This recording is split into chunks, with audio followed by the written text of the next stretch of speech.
Cheating ex-wife taunts that no one will love me.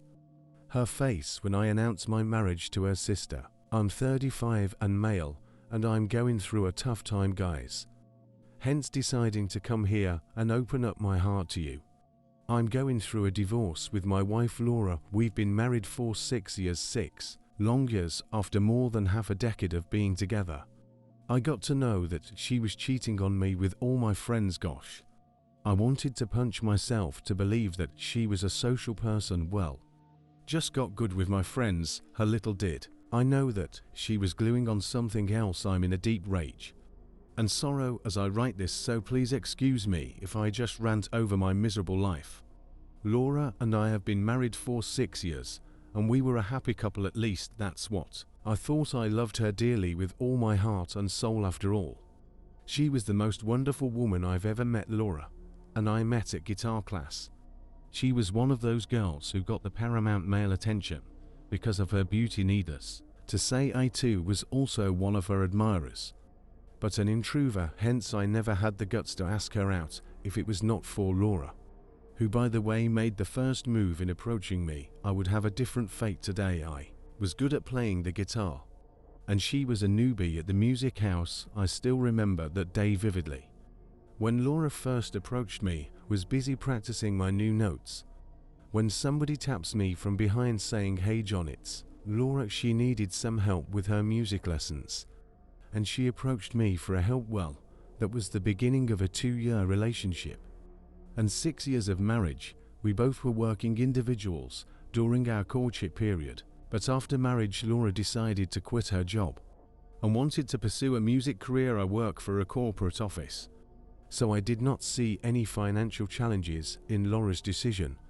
My salary was well off to manage a lifestyle for two. Hardly did I realize that I was her ATM. Laura had expensive clothing and taste of perfume and whatnot. I obliged all her demands as a good husband. As I mentioned earlier, Laura is a social and extroverted person. She makes friends very quickly, whereas it's difficult for me to make friends easily. To be honest, I adore her for her friendliness, for being able to bond so well with all my friends. While I was still struggling to be able to get comfortable with her, I would have never found out the truth or even doubted her if I did not see those filthy conversations of her with my friends a month ago. My laptop crashed unexpectedly while I was in the middle of something important, hence I reached out to Laura's laptop just to finish my task. Laura was not home at the time and her laptop was locked, so I called her to get the password, but she did not respond. She went shopping with her friends. Well, that's what she told me, so I tried different combinations of alphabets and numbers to unlock her laptop. After trying several combinations using our anniversary date, my and her name together, was finally able to unlock the laptop using her birth date. Of course, she loves herself that much. When I logged into the laptop, the browsers were open, but I did not bother to check any of the minimized windows. I just focused on my task. While I was busy doing my work, I could see several notifications popping up in one of the tabs. It was WhatsApp. She was logged into her WhatsApp through her laptop and left it open after completing my work. When I was about to shut down the laptop, something inside me told me to click on it. Go ahead, click on that WhatsApp tab, which was in the minimized state until now. For a moment, I felt creepy for looking at my wife's WhatsApp conversation. While I was still deciding on taking a peek at her messages, I saw notifications flooding in, as if she was having a conversation with someone. Well, this got me curious, because she was not answering my phone, and on the other hand, she was active on WhatsApp and chatting with someone, so I clicked on the WhatsApp tab hesitantly. At that moment, I experienced a gut-wrenching revelation as I stumbled upon the messages unraveling my world. I was right. As I clicked on the WhatsApp screen, I saw that she was online and was chatting with somebody. With the initial conversations, it seemed that she had just left the place of the person she was talking to, and they're already missing each other. So I clicked on the profile picture and I was shocked to my core. It was my friend Tony. I just shook my head in disbelief. What, Laura is cheating on me with Tony? I scrolled further to see the intensity and darkness of the double life that Laura was leading I found myself drowning in. My wife's flirtatious exchanges with her affair partner, leaving me grappling with the profound sense of betrayal and shattered trust. I was partially correct, Laura was cheating on me. But not only with Tony, she has flings and one-night stands with many of my friends. I was shivering with anger and disbelief. How could I not know? I went into autopilot mode and quickly printed out all the chat convos that she had with her lovers. I didn't know how to confront her regarding this. In my last 6 years of marriage, I barely had a tiff with her. She was just so adorable that I never said no to anything.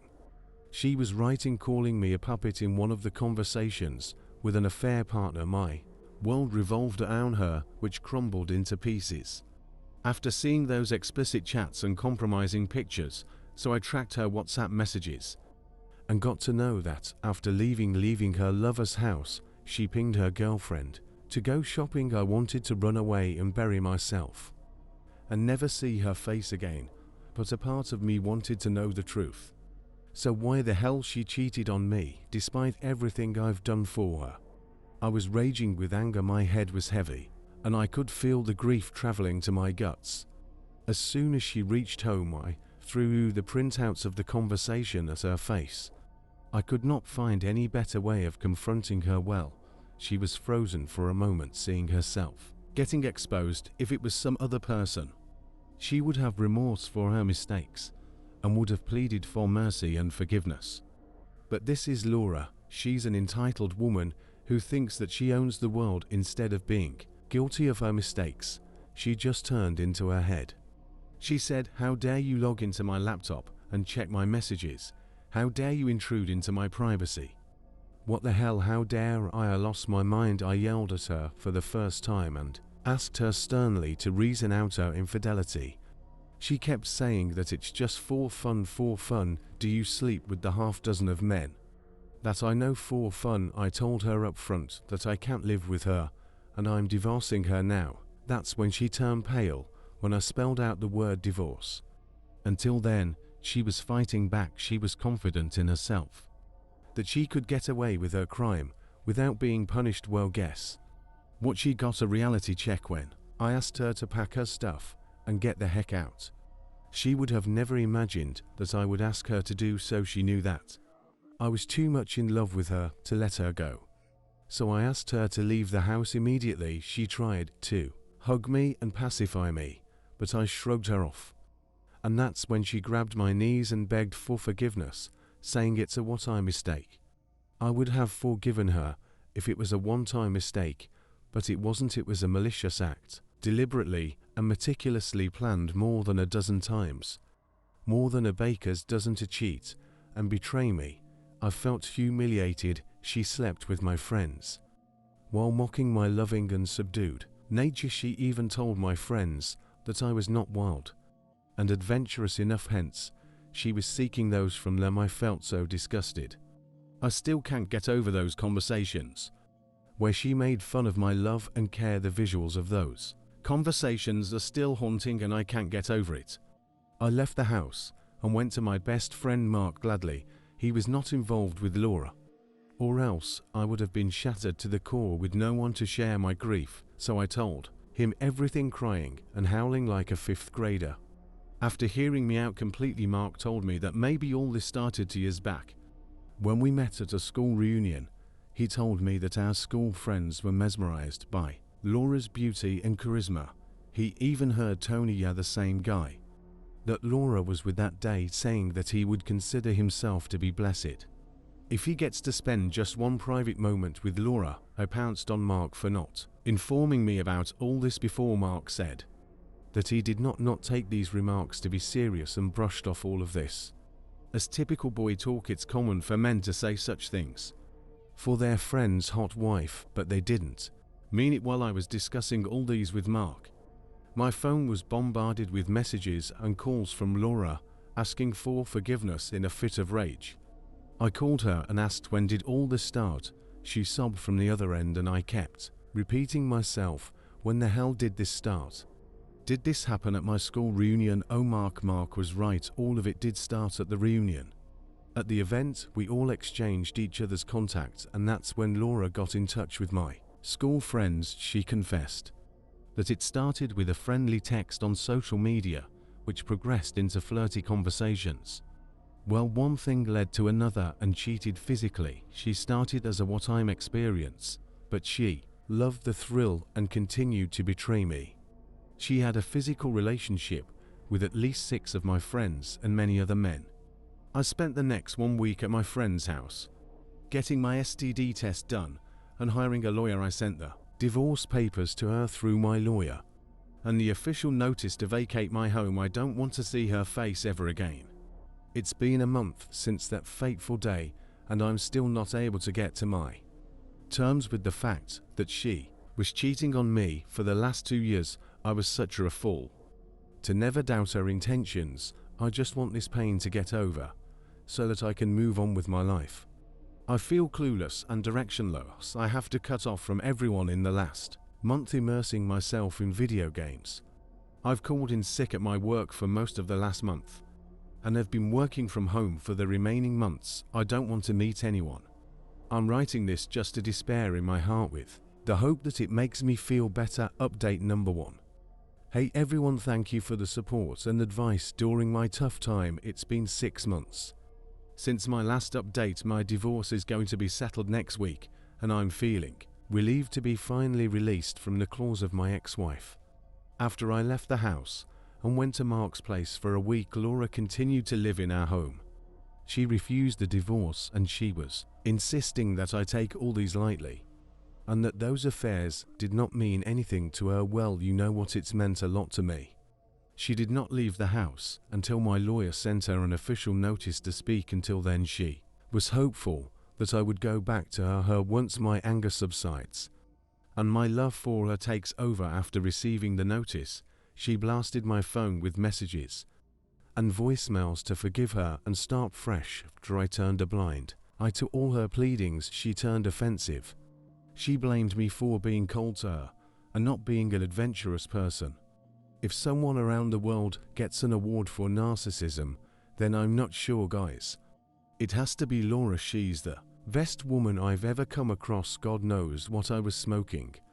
When I fell in love with her, I blocked her from everywhere because she's not letting me move on with my life. I don't know how many weeks I've spent on the sofa crying and cursing my fate despite the court hearings. Laura was not ready to divorce me. Of course, she did not want to lose her ATM.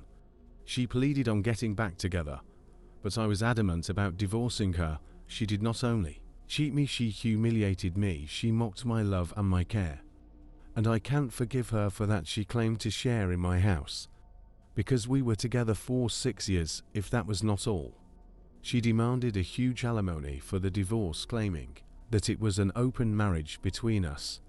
She framed me to be the one who had encouraged her to open the marriage. And later, when my insecurities took over, I wanted to divorce her. What BSA in favor of open marriages. She also alleged me of having an affair with my colleagues. Of course, she could not prove her baseless claims, and her demands were rejected by the court. If there's anyone who needs to be compensated, it's me. In fact, my lawyers even asked me if I wanted to claim any penalty amount, but I declined. I know that she's jobless and that her parents would have to bear that money. I don't want to piss them for their daughter's mistakes. So after 6 months of mental trauma and several breakdowns, I'm glad that it's all going to end in a few days. I got a call from my lawyer a minute ago that the court's going to grant us the divorce next week, and I could feel a sense of relief in my heart. I'm looking forward to moving on with my life and concentrating on my work. I'm planning to start my guitar classes again. I don't even remember the last time I played my guitar. Maybe it was many years ago. I got so busy with my work to maintain and support Laura's lifestyle that I forgot to live for myself. Thank you for supporting me. I'll keep you guys updated. Update number 2. Hey guys, it's been 6 months since the last update.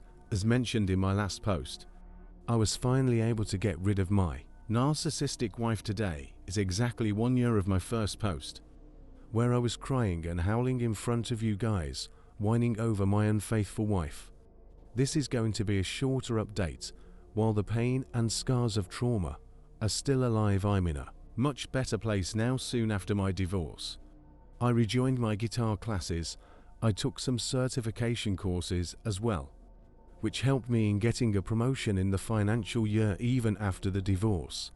Laura continued to contact through a known number of landlines somehow, sometimes pleading with me to get back with her, sometimes threatening me with dire consequences for ditching her, and sometimes cursing me for her miserable life. Meanwhile, I saw my friends' Instagram stories with Laura where she was partying and dancing all with them, so I blocked all my friends whom Laura cheated on me with. God knows what she's up to. I did not date anyone. I feel that I'm not ready to open my heart again to someone. A few weeks ago, my best friend Mark had set me up on a date with his colleague Molly after my divorce. This was the third time he had tried to set me up with someone. His first two attempts were futile as I didn't show in. His third attempt, Mark did not take a risk. He picked me up from my office and dropped me at the cafe where I was supposed to meet Molly. Hence there was no way I could escape. Although nothing panned up from that meeting, I had a good conversation after a long time. Molly was a nice girl, but not someone who I'd want to see in the light of a romantic partner. This meeting instilled a spark in me. Though to give another chance to myself, I'm thinking of installing some dating apps to further explore my chances. What do you guys think? Update number 3. Hello friends, thank you for the suggestions on the dating apps. I did try a few of them and connected with some amazing women, but nothing panned out with anyone beyond a couple coffee dates. Besides that, I have an interesting update for you, so hang on with the coffee. A year ago, when the news of our divorce reached my parents-in-law, they both called me and apologized for the nasty behavior of their daughter. My father-in-law yelled at my mother-in-law for pampering Laura to the extent that she feels entitled to do anything she wants. Laura's younger sister Sarah also apologized to me for Laura's narcissism. Over the last 1 year, Sarah has been in regular touch with me, supporting me and motivating me to move on with my life. Actually, Sarah is also one of the victims of Laura's cruelty. I wasn't aware of this until now. Sarah is 2 years younger than Laura, but way more mature in understanding. She told me the backstory behind Laura's entitled behavior. Laura is a blessed child because she was born after a few miscarriages, hence she was pampered to the core by her parents. In fact, Laura used to mock Sarah by saying that their parents brought her into this world because Laura wanted a baby to play with. Laura treated Sarah no less than a toy, hence she was never close to her older sister. I find a sense of peace and compassion while speaking to Sarah. She understands my pain and my silence. Besides Mark, Sarah is also the one who encouraged me to go out and give myself a second chance. I feel that her intention is genuine and she wants good for me. Of late, I find myself enjoying her company. During my 6 years of marriage with Laura, I've met Sarah 4 to 5 times during family events. Also, it was no more than a formal exchange of greetings. Even in the last year of conversations, we've only connected over chat messages. I met her last week for lunch. This was my first meeting with her after my divorce, and I found her to be an extreme humble and compassionate person. I found myself to be happy with her.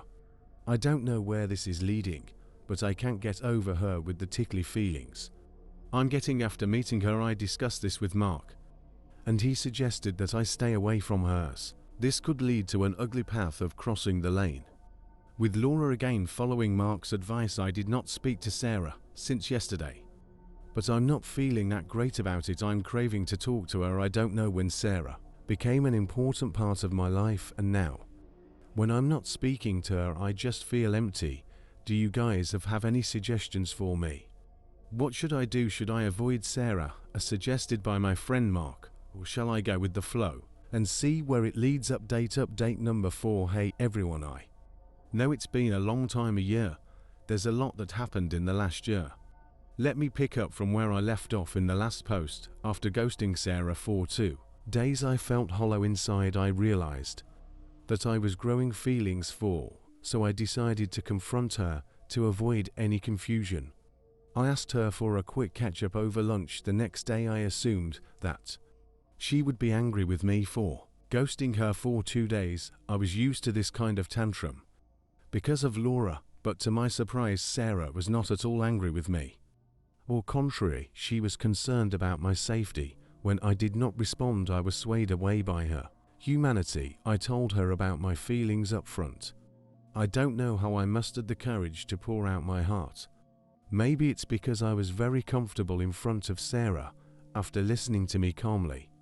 Sarah told me that she felt like why she also explained to me that maybe this was just a phase.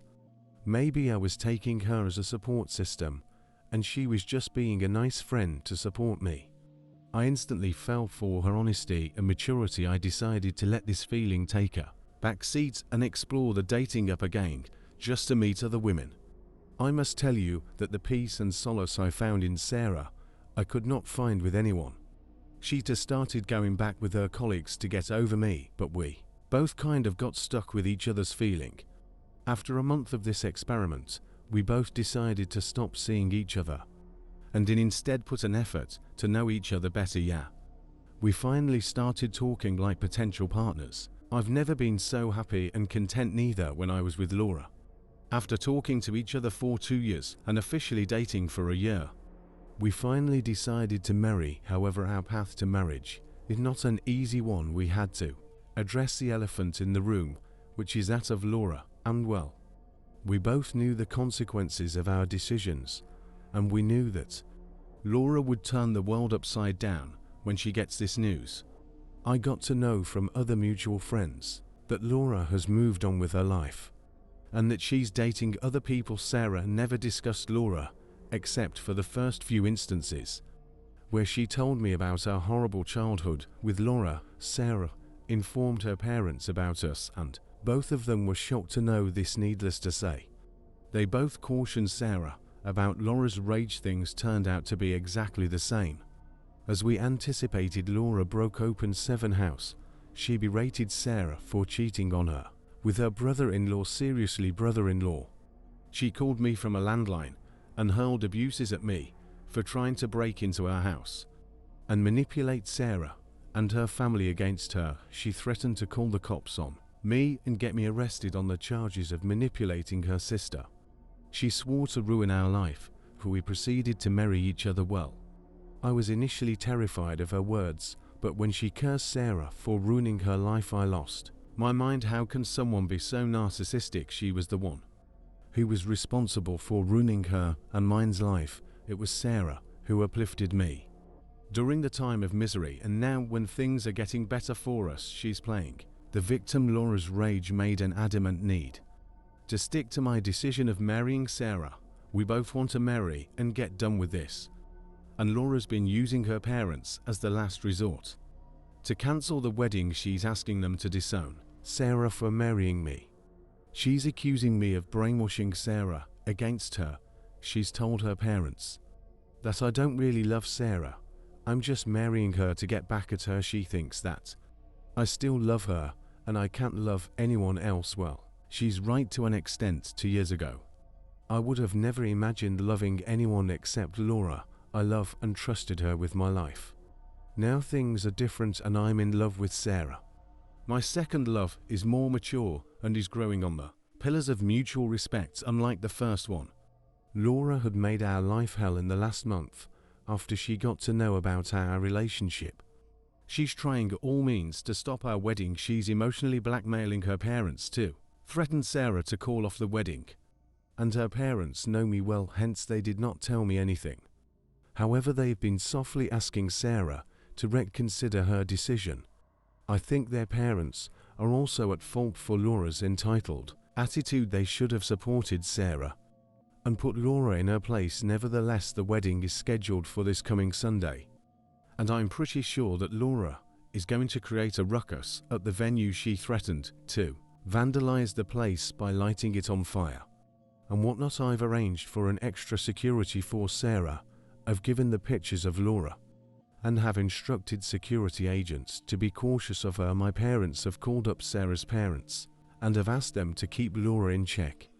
But that girl is beyond anyone's control. I don't know what's going to happen. But I'm looking forward to starting the new chapter of my life with Sarah. Final update. Hey guys, a quick update. It's been a week from our marriage. The wedding was no less than the climax of a daily soap opera, as expected. Laura Gate crashed at the wedding venue. She snuck into Sarah's room with a pair of scissors just to destroy her wedding dress. But she was caught just at the right moment by a few of Sarah's friends and was chased out of the room. Should never run with scissors before others could spot her. She vandalized the wedding venue by pulling down the flower decorations and throwing water at the food items. She was messing with the security agents and was beyond anyone's control. So my father called the cops to stop her from causing any further destruction. Her parents pleaded with the police to let her go, so they took her home and did not attend the wedding. Sarah was disheartened at her parents' absence to the wedding, but my father walked her down the aisle instead. It's been a week of togetherness with Sarah, and I feel that we're just meant for each other. Because of everything we've gone through, please wish me luck in the future, but it's over.